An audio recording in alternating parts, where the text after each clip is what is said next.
விஜய் பாஜகவுடைய B team. திமுக கூட்டணிக்கு எதிராக பாஜகவால் களத்தில் இறக்கிவிடப்பட்டவர். இங்க இருக்கக்கூடிய மைனாரிட்டி வாக்குகளையும், பெண்கள் வாக்குகளையும், இளைஞர் வாக்குகளையும் பிடிக்கிறது தான் விஜயோடைய அசைன்மென்ட் அப்படின்னு ரொம்ப நாளா நம்ம சொல்லிக்கிட்டு இருக்கோம். ஆனா அப்பல்லாம் விஜய் ஆதரவாளர்கள் இதை தொடர்ந்து மறுத்து கொண்டு வந்தார்கள்.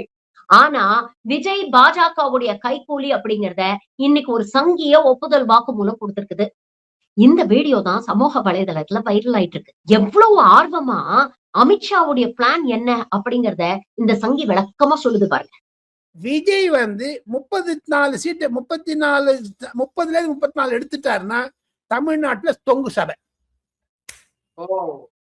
அந்த தொங்கு சபை வந்ததுன்னா அமித்ஷா தான் போஸ்ட் எலெக்ஷன்ல பாத்தீங்கன்னா கிங். ஆர்.என். ரவி மூலமா. புரியுதுங்களா? புரியுது சார். ரொம்ப கிளியரா கொடுத்துட்டீங்க.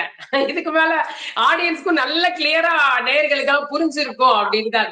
அப்ப மு.க. ஸ்டாலினுடைய இது எங்க அப்பு வேகாது, பிசிறுபடும். அததான் அமித்ஷா சொல்லிட்டு இருக்காரு. இப்ப பாருங்க, விஜயினுடைய மெயின் எதிரி டிஎம்கே,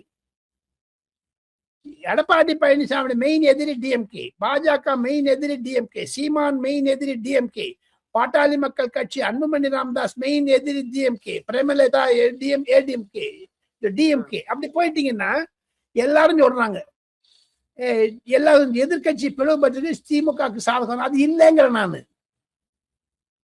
காரணம் என்ன என்று கேட்டால், எதிர்கட்சிகள் வாக்கு இருந்தாலும் தொங்கு சபைக்கு நோக்கித்தான் தமிழ்நாடு செல்லுகிறது. அப்ப கூட்டணி ஆட்சி.